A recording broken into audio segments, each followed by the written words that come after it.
Sa ulo ng ating mga nagbabagang balita.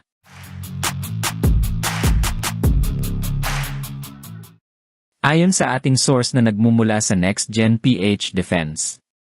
Kumpirmado anya ng PT PAL Indonesia na ang proyekto para sa paggawa ng 2 barko ng Pilipinas ay maayos na sumusunod sa itinakdang mga yugto o milestones na pinagkasunduan sa pagitan ng Department of National Defense ng Pilipinas at ng kumpanyang Indonesia.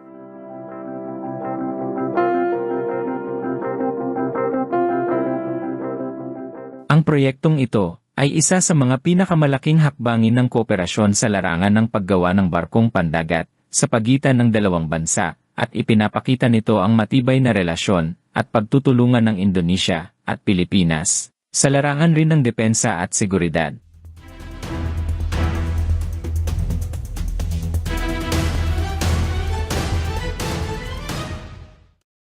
Malaki na ang naging progreso ng proyekto mula nang ito ay sinimulan.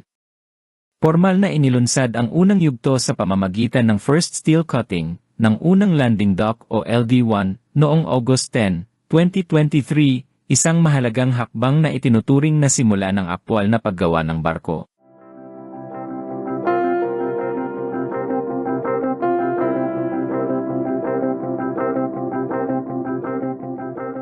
Pagkaraan ng ilang buwan, noong January 22, 2024, isinagawa naman ang keel laying ng nasabing LD1 vessel. Sa parehong araw ding iyon ay idinaos ang first steel cutting para sa ikalawang barko, ang LD2. Ang sabayang pagsulong na ito ay malinaw na palatandaan ng parallel progress o sabayang pag-usad ng konstruksyon at nagsisilbing patunay ng dedikasyon ng PT PAL na tapusin ang parehong unit sa itinakdang panahon.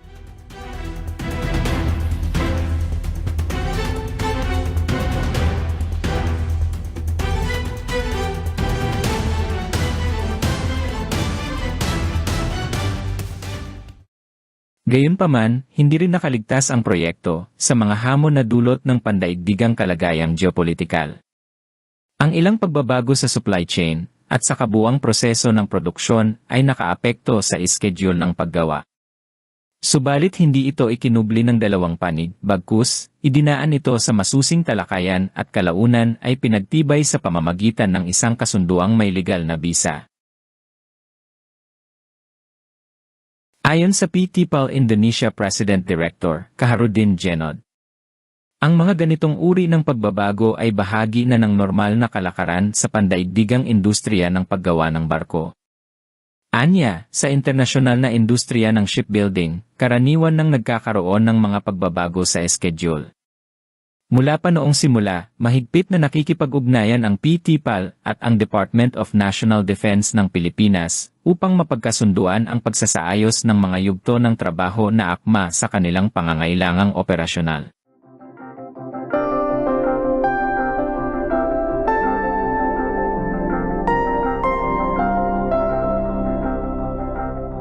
Pinagtitibay rin ng PT PAL Indonesia na ang pagpapatapos sa konstruksyon ng 2 landing dock ng Pilipinas ay kabilang sa pangunahing prioridad ng kumpanya.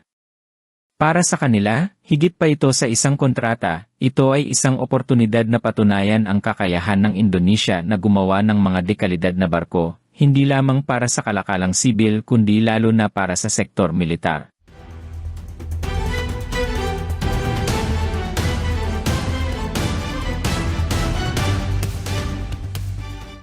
Sa pamamagitan ng proyektong ito, layo ng PT PAL na lalo pang palakasin ang reputasyon ng Indonesia bilang isa sa mga kinikilalang bansa sa buong mundo pagdating sa paggawa ng merchant vessels at military ships.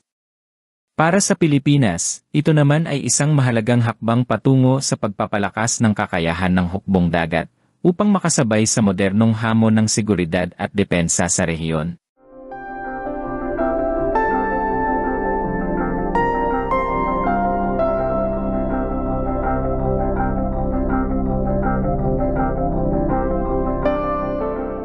Dumako naman tayo sa iba pang balita. Matapos buksan ng Philippine Air Force ang proseso ng bidding para sa phase-out at disposal ng kanilang F-28 3000 Friendship Fokker aircraft, Isa na namang mahalagang anunsyo ang inilabas, hinggil sa pagreretiro ng dalawa pa nitong matagal nang nagsilbing sasakyang panghimpapawid.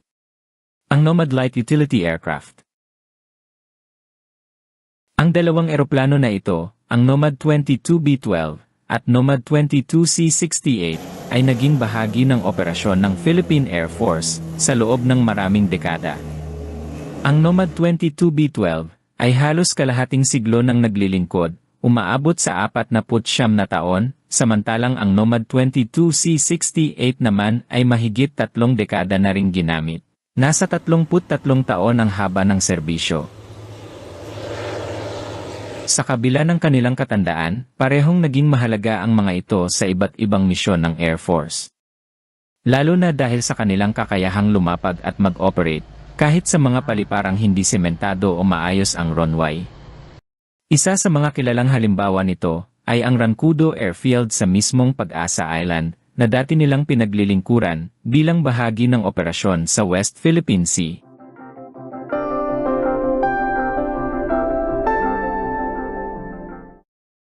Nakatakda ang bidding para sa disposal ng mga nasabing eroplano ngayong darating na Oktubre.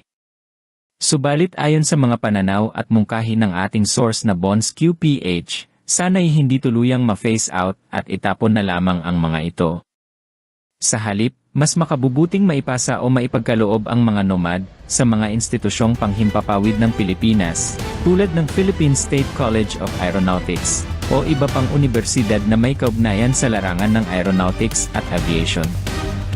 Kung mangyayari ito, magiging napakahalagang kagamitan ang mga eroplano, hindi bilang operational aircraft na lilipad pa, kundi bilang mga praktikal na materyales para sa pag-aaral at pagsasanay ng mga estudyante, lalo na sa larangan ng teknikal na kaalaman at maintenance training. Sa kabilang banda, ang unti-unting pagreretiro ng mga nomad ay nagsisilbi ring paghahanda para sa pagdating ng mga bagong sasakyang panghimpapawid na papalit sa kanila. Isa sa mga inaasahan ay ang NC-212 Aviocar, na gawa ng PT Dirgantara Indonesia.